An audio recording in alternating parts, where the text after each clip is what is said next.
Dirty politics ಸಭಾಪತಿ versus Congress ಕಾಳಗ ನಡೀತಾ ಇದೆ. ಯಾವಗಲ್ ಸರ್ ಈಗ ಭಾಳ ಮುಖ್ಯವಾಗಿ ನಾನು ಆ ಪದ ಬಳಸಿಲ್ಲ ಅಂತ ಸಿ ಟಿ ರವಿ ಹೇಳ್ತಾ ಇದ್ದಾರೆ.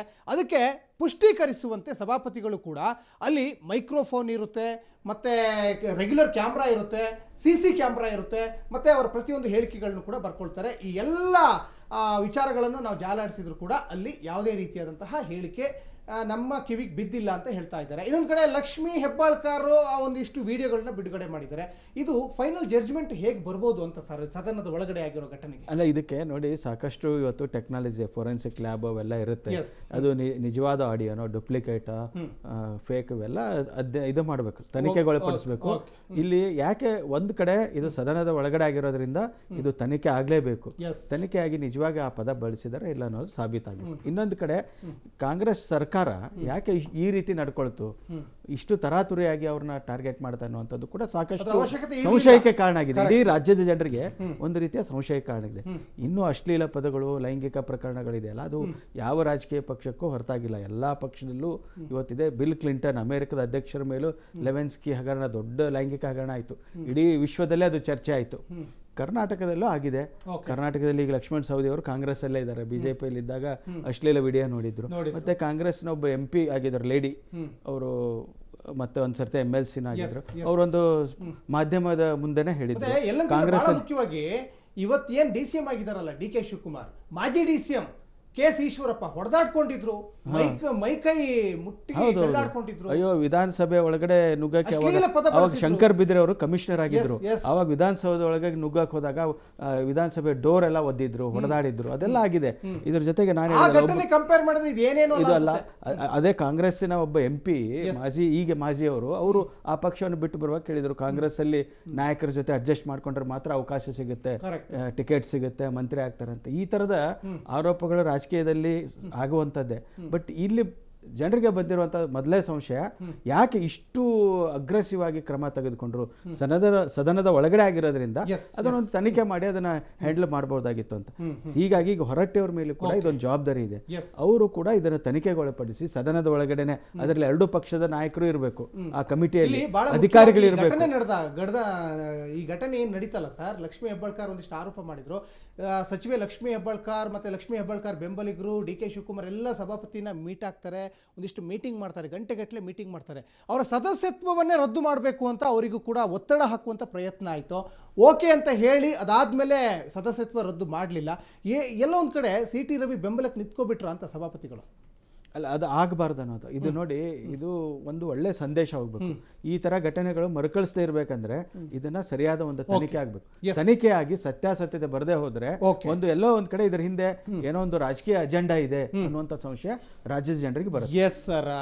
ಗೋವಿಂದರಾಜು ಸರ್, ಈಗ ನೀವು ಹೇಳ್ತಾ ಇದ್ರಿ CT ರವಿಗೂ 40% ಬೆಂಬಲ ಇತ್ತು.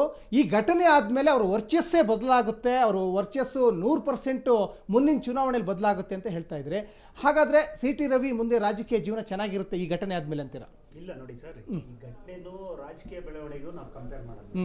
ಅಲ್ಲ, ನೀವೇ ಹೇಳಿದ್ರಿ. ಇಲ್ಲ, ಒಂದ್ ನಿಮಿಷ ನೋಡಿ, ನಾವ್ ಹೇಳ್ತಾ ಇರ್ತಕ್ಕಂಥ ಏನಂದ್ರೆ, ರಾಜಕೀಯವಾಗಿ ಇವತ್ತು ಎಲ್ಲ ಒಂದ್ ಕಡೆ CT ರವಿ ಅವರು ಹಿಂದೆ ಉಳಿದಿದ್ನ ಇವತ್ತು ಈ ರೀತಿಯಾದ ಒಂದು ಪ್ರಕರಣದಲ್ಲಿ ಇವತ್ತು ದೊಡ್ಡದಾಗಿ ಬಿಂಬಿಸುವಂತ ಕೆಲಸಕ್ಕೆ ಕಾರಣಕರ್ತರು ಇದಾಗಿದೆ. ಆದ್ರೆ ಘಟನೆ ನಾವು ಎಲ್ಲ ಒಂದ್ ಕಡೆ ವಿರೋಧ ಮಾಡೋದಿದೆ. ಯಾಕೆಂದ್ರೆ ತಪ್ಪಿಲ್ಲದನ್ನ ತಪ್ಪು ಅನ್ನೋ ವಾದ ಮಾಡ್ಕೊಂಡು ಇವತ್ತು ಎಲ್ಲ ಒಂದ್ ಕಡೆ ಕಾಂಗ್ರೆಸ್ನವರು ತನ್ನ ಅಧಿಕಾರವನ್ನ ತನ್ನ ಕಪಿ ಮುಷ್ಟಿಯಲ್ಲಿ ಇಟ್ಕೊಂಡು ಇವತ್ತು ಗೂಂಡಾ ರಾಜ್ಯದ ರೀತಿಯಲ್ಲಿ ಅಧಿಕಾರವನ್ನ ಬಳಸೋದಿದೆಯಲ್ಲ, ಇದಕ್ಕೆ ನಮ್ಮ ವಿರೋಧ ಇದೆ. ಯಾಕೆಂದ್ರೆ ತಪ್ಪು ಯಾರೇ ಮಾಡಿದ್ರು ಶಿಕ್ಷೆ ಕೊಡೋ ಕೆಲಸ CT ರವಿ ಅವರು ಹೇಳಿದ್ದಾರೆ. ನಾನಂತ ಹೇಳಿಕೆ ಹೇಳಿದ್ರೆ ತಪ್ಪಾಗಿದ್ರೆ ನಾನು ತಲೆ ಬಾಗ್ತೀನಿ ಅಂತ, ನಾನು ಹೇಳಿಲ್ಲ ಅಂತ ವಾದ ಮಾಡ್ತಾ ಇದ್ದಾರೆ. ಅದ್ ನೀವೆಲ್ಲ ಇದ್ರೆ ದಾಖಲೆ ಇದ್ರೆ ಸಾಬೀತ್ ಮಾಡಿ, ದಾಖಲೆ ಕೊಡಿ, ದಾಖಲೆ ಮೇಲೆ ಮಾತಾಡುವಂತ ಕೆಲಸ ಮಾಡಬೇಕು. ಆದ್ರೆ ನೀವೇನ್ ಮಾಡ್ತಾ ಇದ್ದೀರಾ, ನಮ್ಮ ಪೊಲೀಸ್ ಪವರ್ ಇದೆ, ನಮ್ಮ ಅಧಿಕಾರ ಇದೆ ಅಂತ ಹೇಳ್ಬಿಟ್ಟು ಇವತ್ತು ರಾಜ್ಯದ ಒಬ್ಬ ಜನಪ್ರತಿನಿಧಿಯನ್ನ ನಿಮ್ಮ ಬೇಕಾದ ರೀತಿಯಲ್ಲಿ ಬಳಸ್ಕೊಂಡಿದ್ರಲ್ಲ, ಇದಕ್ಕೆ ನಮ್ಮ ವಿರೋಧ ಇದೆ. ದರ್ಶನ್ ಅವರೇ, ಇಲ್ಲಿ ಸಭಾಪತಿಗಳು ಒಂದು ಕ್ಲಾರಿಫಿಕೇಶನ್ ಕೊಟ್ಟಿದ್ದಾರೆ. ಸಭಾಪತಿಗಳು ತೀರ್ಮಾನವೇ ಅಂತಿಮ ತೀರ್ಮಾನ. ಯಾಕಂದ್ರೆ ಅಲ್ಲಿ ವಿಧಾನ ಪರಿಷತ್ ಒಳಗಡೆ ನಡೆದಿರುವಂಥದ್ದು. ಲಕ್ಷ್ಮೀ ಹೆಬ್ಬಾಳ್ಕರ್ ಮುಂದೆ ಅವರೆಲ್ಲಾದ್ರೂ ಅವ್ರು ಸುಮ್ಮನೆ ಹೇಳಿದ್ದಾರೆ ಅಂತ ಆದ್ರೆ ಅವ್ರ ಮುಂದಿನ ನಡೆ ಏನಿರುತ್ತೆ ಅಂತ? ನೋಡಿ, ರಾಮಾಯಣದಲ್ಲಿ ಸೀತಾಮಾತನಿಗೂ ಇದೇ ರೀತಿ ಪರೀಕ್ಷೆ ಬರ್ತದೆ. ಅಗ್ನಿ ಪರೀಕ್ಷೆಗೆ ದುಡ್ಡು ಕಂಡಿರ್ತಕ್ಕಂಥ ಪುಣ್ಯಭೂಮಿ ಭಾರತ. ಇವತ್ತು ಇದೇ ಹೆಣ್ಣಿನ ವಿಚಾರಗಳ ಒಂದು ಹಿಂದೂ ಮಹಿಳಾ ಕೋಡ್ ಬಿಲ್ ಡಿಸ್ಕಷನ್ ಆಗ್ಬೇಕಾದ್ರೆ ಇದೇ ಮಹಿಳೆಯರ ಸ್ವಾತಂತ್ರ್ಯಕ್ಕೋಸ್ಕರ ನೆಹರೂರವರು, ಅಂಬೇಡ್ಕರ್ ಅವರು ಹೆಣ್ಣು ಮಕ್ಕಳ ಧ್ವನಿ ಆದಾಗ ಇದೇ ಸಂಘ ಪರಿವಾರ ಅದನ್ನು ವಿರೋಧಿಸಿದಾಗ ಅವ್ರು ರಾಜೀನಾಮೆ ಕೊಟ್ಟು ಇತಿಹಾಸನೂ ನಮಗೆ ಗೊತ್ತಿದೆ. ಇವತ್ತು ಹ್ಯಾಟ್ಸ್ ಆಫ್ ಹೇಳಲೇಬೇಕು ಲಕ್ಷ್ಮೀ ಹೆಬ್ಬಾಳ್ಕರ್ ಅವ್ರಿಗೆ. ನಾವು ಕೆಲವೊಂದು ಈ ರೀತಿ ಮಾತುಗಳಾದಾಗ ಹೋಗ್ಲಿ ಬಿಡಿ ಹೋಗ್ಲಿ, ಯತ್ನಾಳ್ ಏನ್ ಬಾಯಿ ಬಂದಂಗೆ ಮಾತಾಡೋದು, ಸಿಟಿ ರವಿ ಬಾಯಿ ಬಂದಂಗೆ, ಈಶ್ವರಪ್ಪ ಬಾಯಿ ಬಂದಂಗೆ ಏನೋ ಇತ್ತು. Yes, we started real politics. ಅದಕ್ಕೆ ಹ್ಯಾಟ್ಸ್ ಆಫ್ ಹೇಳಬೇಕು. ಸತ್ಯದ ನುಡಿಯನ್ನ ಇಡೀ ಪ್ರಪಂಚಕ್ಕೆ ಹೊರಗಡೆ ತರೋದ್ರ ಮೂಲಕ ಇವತ್ತು ಲಕ್ಷ್ಮೀ ಹೆಬ್ಬಾಳ್ಕರ್ ಅವರು ಹೇಳಿದ್ದಾರೆ, ನಾನು ರಾಷ್ಟ್ರಪತಿ ಅಂಗಳಕ್ಕೆ ಹೋಗ್ತೀನಿ, ಪ್ರಧಾನಮಂತ್ರಿ ಅವರ ಅಂಗಳಕ್ಕೆ ಹೋಗ್ತೀನಿ, ನಾನು ನ್ಯಾಯ ಪಡಿತೀನಿ. 100 ಜನ ಸಿಟಿ ಬಂದ್ರು ಹೆಸರಲ್ಲ ಅಂತ. ಭುವನೇಶ್ವರಿ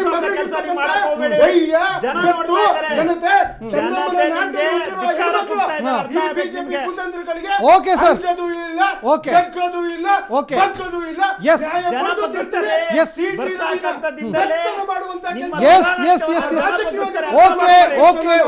ಓಕೆ. ರಾಷ್ಟ್ರಪಿತ ಮಹಾತ್ಮ ಗಾಂಧೀಜಿ ರಾಮರಾಜ್ಯದ ಕನಸನ್ನ ಕಂಡಿದ್ರು. ಆದ್ರೆ ರಾವಣ ರಾಜ್ಯ ಆಗಿ ಪರಿಣಮಿಸ್ತಾ ಇದೆ ರಾಜಕಾರಣಿಗಳಿಂದ.